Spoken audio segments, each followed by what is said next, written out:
No कि तुम biology NCERT पढ़ रहे हो, बट मार्क्स फिर भी एक जगह पे स्टक हो गए। अब मुझे कैसे पता? क्योंकि मैंने भी वो सेम मिस्टेक किया था जो तुम अभी कर रहे हो। मैं भी एनसीईआरटी को बार बार पढ़ती थी, बट मार्क्स अराउंड 300 जाके स्टक हो गए थे। Then I got to realize कि एनसीईआरटी पढ़ने से नहीं होता, मल्टीपल टाइम्स तुम बस रटने की कोशिश कर रहे हो। This is not the way. So I changed the way I used to read in NCERT, and believe me, this is the only secret जिसकी वजह से I scored 355 out of 360 in NEET biology। तो मैं तुम्हें पूरा बताऊंगी इस video में कि कैसे मैंने पढ़ा था, कैसे मैं मार्क करती थी NCERT, and what is the most effective way to approach in next 1 month. Video को एंड तक देखना।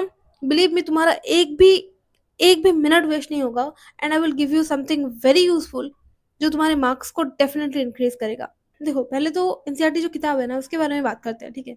थोड़ा टाइम लेंगे, ज़्यादा टाइम नहीं, बट एक्सप्लेन करेंगे पूरा डिटेल में ताकि तुम समझ पाओ। That is not a book. वो तुम्हें एक किताब, इन्फॉर्मेशन का किताब नहीं दिया गया, ठीक है, कि ये लो, ठीक है, एंड लाइक ये जो किताब है ना, यहाँ से तुम्हें क्वेश्चन पूछा जाएगा, तुम बस इसको रट लो। नहीं, इट्स अ बुक जहाँ पे तुम्हें बोला गया है कि भाई ये दे दिया गया तुम्हें इन्फॉर्मेशन, अब तुम हो एग्जामिनर, तुम क्वेश्चन बनाओ। सारे आंसर इस किताब में हैं, अब तुम क्वेश्चन बनाओ कि किस तरीके से क्वेश्चन बना सकते हो। दिस इज द बुक जहाँ पे तुम्हें अपॉर्चुनिटी दिया जाता है कि भाई क्वेश्चन बनाओ, खुद से क्वेश्चन सोचो किस तरीके का क्वेश्चन बन सकता है। एंड अगर तुमने ये माइंडसेट डेवलप कर लिया ना, जो एक्चुअली चाहते हैं वो लोग, no one is going to snatch your marks. कोई नहीं कर सकता। बिलीव मी, बस यही करना है तुम्हें। तुम जब भी किताब पढ़ रहे हो ना, you have to build, you have to keep a examiner's mindset कि भाई ये जो लाइन मैं पढ़ रही हूँ, इससे क्या क्वेश्चन बन सकता है। मैं तुम्हें खुद अपने एनसीईआरटी में दिखाऊंगी कि मैं कैसे मार्क करती थी। पहले मैं सारे पॉइंट्स बता देती हूँ कि क्या क्या अप्रोच होना चाहिए, कैसे करना है। Then I will just show you the NCERT, ठीक है? तो पहले तो ये दिमाग खोल के रखो कि भाई ये जो लाइन मैं पढ़ रही हूँ, क्या यहाँ से स्टेटमेंट टाइप क्वेश्चन आएगा या फिर असर्शन रीजन आएगा? क्या पहले किसी पीवाईक्यू में इस तरीके के क्वेश्चन आ रहे हैं?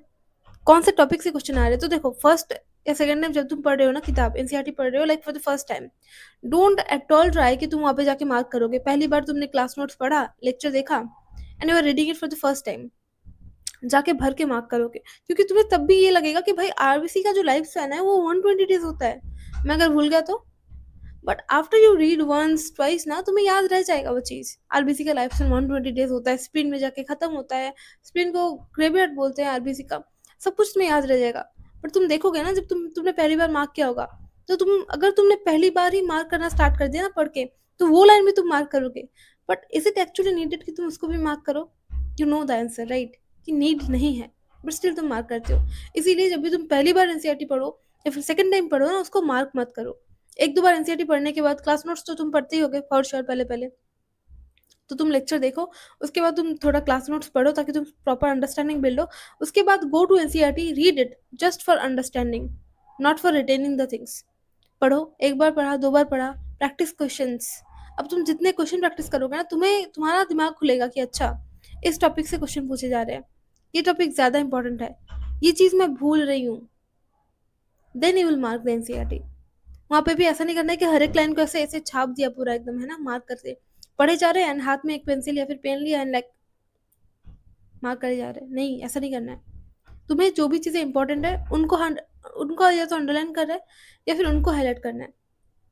एंड अगर बहुत बड़ा पैराग्राफ है तो उसके उसके समरी साइड में लिख लेना है। ऐसे ही मैं करती थी। I show you the NCERT.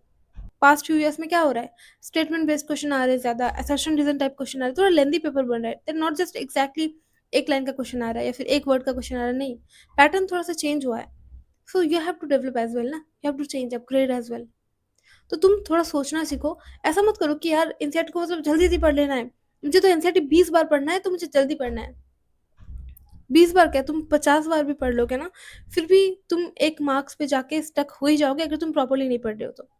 इसीलिए गिव इट अ टाइम, थोड़ा सा टाइम दो, ठीक है, सोचो समझो, कोशिश करो। मतलब जब तुम पढ़ रहे हो ना, उसमें इंडल्ज हो जाओ, इन्वॉल्व हो जाओ।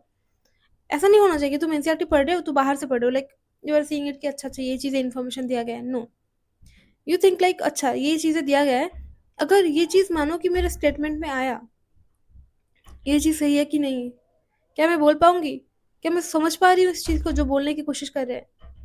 तो try to interlink the things, try to ask yourself कि यहाँ से क्या क्वेश्चन बन सकता है। अगर असर्शन रीजन में आया आया ये चीज़, ये लाइन आ गया, तो क्या ये चीज़ वैलिड होगा कि असर्शन सही है, रीज़न सही है या फिर दोनों सही है, तो फिर क्या एक दूसरे को जस्टिफाई कर रहे हैं?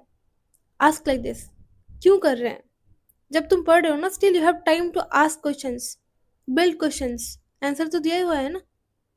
बट जब तुम एग्जाम हॉल में जाओगे ना, वो तुम्हें क्वेश्चन बना के देंगे। अब तुम्हारे पास आंसर शीट था, तुमने पढ़ा नहीं प्रॉपरली, तो प्रॉब्लम वहाँ पे होगा, ठीक है। You can not blame any one.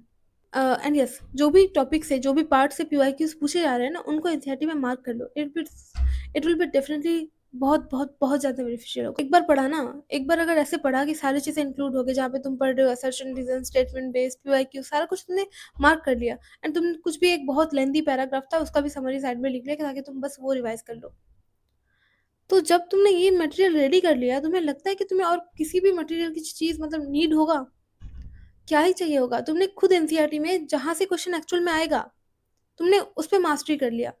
Last के टाइम पे डोंट गो फॉर नोट्स, मत पढ़ो नोट्स, क्योंकि नोट्स से देखो कंसेप्ट क्लियर होता है, सब कुछ होता है, आई एग्री। एंड मैं किसी भी कोचिंग के नोट को खराब नहीं बोल रही या फिर मॉड्यूल्स को खराब नहीं बोल रही मैं, बट ये भी समझना होगा ना कि कहाँ से क्वेश्चन आएंगे। अब मानो कि डायरेक्टली एनसीईआरटी के लाइन से क्वेश्चन आएंगे, अब तुमने नोट्स पढ़ा था, तुम्हारा कंसेप्ट क्लियर है, बट तुम फिर सोचने लगोगे अच्छा ये जो चीज़ दिया गया है, क्या ये चीज़ सही है? तुम्हारा कंसेप्ट क्लियर है, बट वो तुम सोचोगे, तो उसमें टाइम लग जाएगा। बट जो बच्चे ने एनसीईआरटी मतलब अच्छे से पढ़ के आया था, वो उसको रटा हुआ है, उसको याद है चीज़, वो क्वेश्चन देखेगा, मार्क करेगा, आगे बढ़ेगा, वो तुमसे आगे चला जाएगा।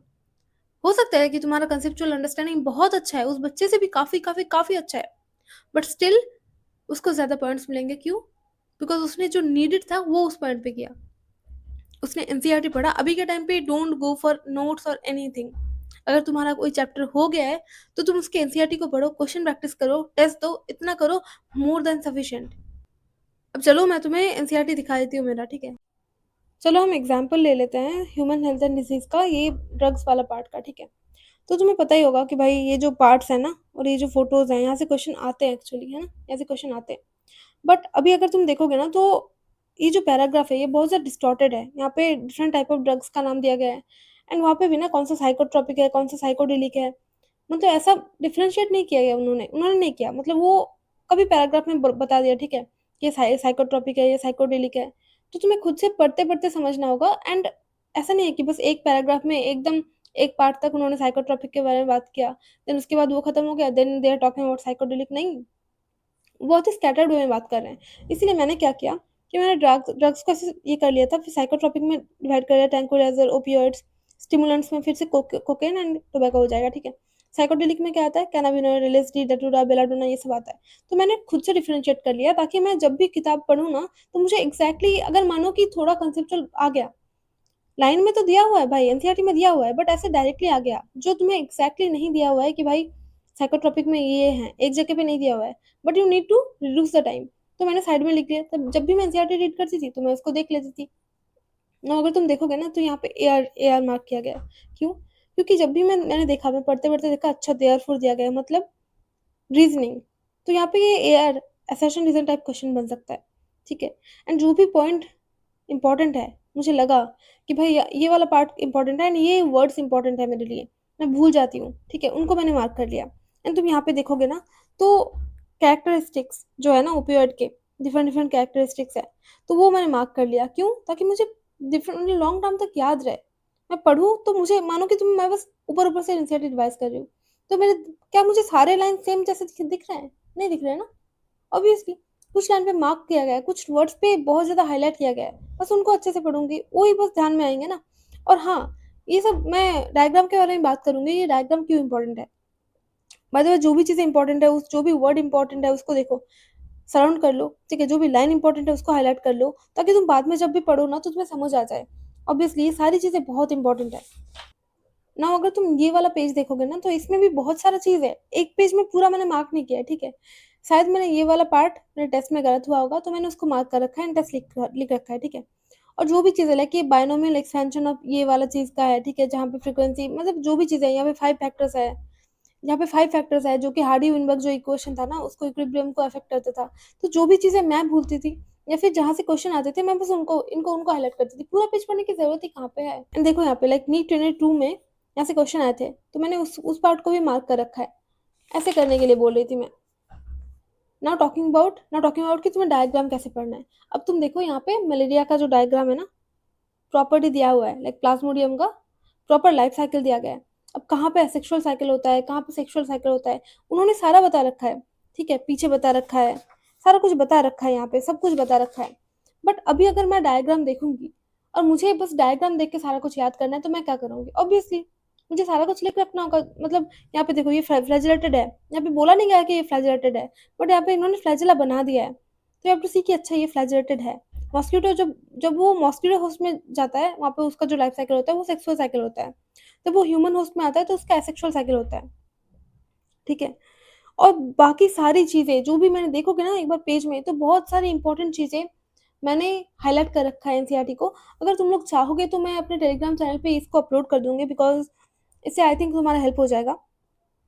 देखो, जो भी चीज़ें इंपॉर्टेंट है ना, जो भी चीज़ें इंपॉर्टेंट है, भले वो डायग्राम हो या फिर लाइन हो, मैंने बस उनको ये कर रखा है। मेरे मेरे किताब तुम्हें नहीं दिखेंगे, सारा पेज सारा लाइन एकदम भरा हुआ है मार्किंग से, नहीं दिखेंगे। स्टेटमेंट बेस्ड, असर्शन रीजन, ठीक है, असर्शन रीजन तुम्हें सारा कुछ वो दिख जाएगा, जो भी जिस टाइप के क्वेश्चन आ सकते हैं, असर्शन रीजन क्वेश्चन। ठीक है, इंपॉर्टेंट जो भी चीज़ें हैं, ये तो मैंने तुम्हें दिखाई दिया है।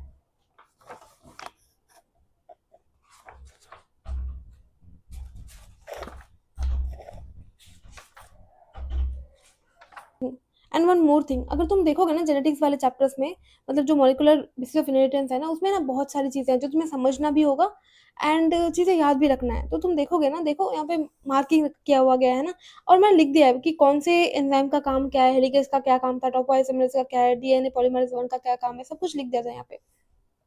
एंड यहाँ पे इतना बड़ा जो पैराग्राफ दिया गया है ना, इसका बस समरी मैंने लिख रखा था, या फिर जो भी चीज़ें मुझे इंपॉर्टेंट लगा वो मैंने साइड में लिख रखा है, ताकि मुझे सारा कुछ पढ़ना ना पड़े। एंड जो भी चीज़ें इंपॉर्टेंट है मैं बस देखूँ एंड गो थ्रू करने से ही मुझे याद रह जाए। ठीक है, तो ऐसे मैंने मार्क कर रखा था। I hope you are getting my point, कि कैसे मार्क करना है। सारा पेज सारा एकदम भर नहीं देना है, जो भी चीज़ें इंपॉर्टेंट है उनको उनको मार्क करो। ठीक है, स्टेटमेंट बेस्ड या फिर सेशन रीजन क्वेश्चन आ सकते हैं, ठीक है, तुम देख सकते हो, बस उनको मार्क करो। आस्क योरसेल्फ ना किस टाइप के क्वेश्चन आ सकते हैं, कौन सी चीज़ इंपॉर्टेंट है। क्वेश्चन करते करते तुम्हें पता चलेगा। टेस्ट टेस्ट दे रहे हो, ठीक है, उसको एनालाइज करो, किस टाइप के क्वेश्चन आ रहे हैं उसको एनालाइज करो। ठीक है, डोंट फील ओवरबर्डनड। बट वो चीज़ है ना कि प्रॉपर्ली मार्क करके पढ़ना इज एन आर्ट, और वो तुम्हें सीखना होगा, कौन सी चीज़ इंपॉर्टेंट है, कौन सी चीज़ें छोड़ना है। ठीक है, सब कुछ तुम्हें सीखना होगा। आई होप सारी चीज़ें क्लियर हो गई हैं। And I want to show you one more thing, let me see अगर वो चीज़ मेरे साथ है। हाँ, राइट राइट राइट, ये देखो, देख रहे हो ना, आई हैव रिटन इट। 10 अक्टूबर को मैं लिखा था 2023 में कि मेरे को 691 मार्क्स चाहिए नीट 2024, एंड ये चीज़ें चाहिए, मेरा एम है एम्स। ठीक है, तो जो भी मैंने लिख रखा था ना यहाँ पे, मतलब ये मुझे चाहिए, तो बाय गॉड्स ग्रेस, या फिर बोल सकते हो कि ऑब्वियसली मेरा भी एफर्ट था, आई कैन नॉट डिनाई कि मेरा एफर्ट नहीं था, तो उनके वजह से तो I have achieve this. And currently मैं भी एम्स में भी हूँ। ऑब्वियसली 691 स्कोर नहीं हुआ, 690 स्कोर हुआ, and currently I am in AIIMS also.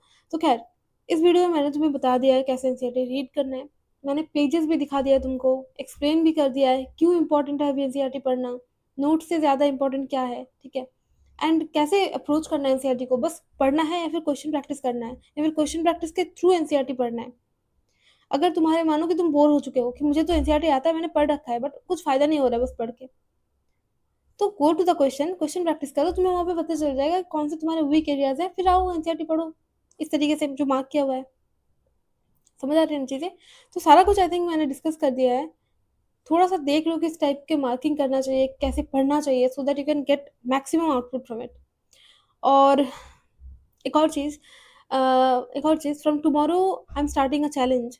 ठीक है, जहाँ पे मैं हर एक दिन तुम्हें एक एक चैप्टर का नाम बताऊंगी, और जो सीक्वेंस होगा ना हर चैप्टर कंप्लीशन का, विल बी पहला chapter class 11th, then second chapter, third chapter, ऐसे करके सीक्वेंस वाइज चलेगा। 11th कंप्लीट होगा, फिर 12th कंप्लीट होगा। सुबह को मैं तुम्हें नाम बता दूंगी, ऑब्वियसली तुम्हें भी पता होगा कि कौन सा चैप्टर होने वाला है। एंड शाम को I will be giving you some questions. वहाँ पे मैं टेलीग्राम चैनल का लिंक मैं दे रही हूँ पिन कमेंट में, तो वहाँ पे तुम ज्वाइन कर लेना चैनल को। वहाँ पे मैं क्वेश्चन भी शेयर करूँगी, एंड जो बच्चे रेगुलरली आंसर दे रहे हैं ना हफ्ते में, I will be announcing their name as well, कि ये बच्चे कॉन्स्टेंटली जवाब दे रहे हैं एंड दे रिस्पॉन्डिंग। तो टेलीग्राम पे सारा कुछ क्वेश्चन वगैरह शेयर हो जाएगा शाम तक। सुबह सुबह चैप्टर का नाम बताऊंगी, तुम पढ़ के रखोगे शाम तक, विल कम एंड क्वेश्चन वगैरह शेयर हो जाएगा, तो वहाँ से तुम आंसर कर सकते हो। इससे तुम्हारा रिवीजन भी होगा, एक टारगेटेड रिवीजन होगा। एंड आई एम थिंकिंग कि एक बार पूरा बायोलॉजी सिलेबस रिवीजन हो जाए, उसके बाद I will be giving you some full syllabus test of biology as well. तो ये मैंने प्लान कर रखा है, एंड लेट्स सी तुम लोग कितना कोऑपरेट कर पाते हो एंड हम कितना इसको एग्जीक्यूट कर पाते हैं, क्योंकि बायोलॉजी ना 50% ऑफ द मार्क्स कैरी करता है। तो अगर बायोलॉजी को तुमने सुधार लिया ना, तो मैक्सिमम हद तक तुम्हारा पेपर सुधर गया। इसीलिए मैं बस थोड़ा इनिशिएटिव लिया मैंने कि स्टार्ट एंड डू दिस। तो स्टे कनेक्टेड, का नाम, देन क्वेश्चन वगैरह सब कुछ शेयर कर दूंगी time to time. And I just want one thing from you, एक प्रॉमिस कि दीदी I am going to study no matter what. अभी मेरा हालत कुछ भी है, मैं अभी पढ़ूंगी एंड आई प्रॉमिस यू कि मैं इम्प्रूव करूंगी, मैं अपना बेस्ट एफर्ट दूंगी। मुझे बस तुमसे ये प्रॉमिस चाहिए। If you can promise this, right in comment section, I am with you people, मैं तुमको हेल्प करूंगी। बट क्या तुम उस हेल्प का हकदार हो? लाइक क्या तुम अपनी तरफ से एफर्ट डालने के लिए रेडी हो? Do let me know in the comments and see you. कल से चैलेंज स्टार्ट होने वाला है, so start preparing for that. Bye.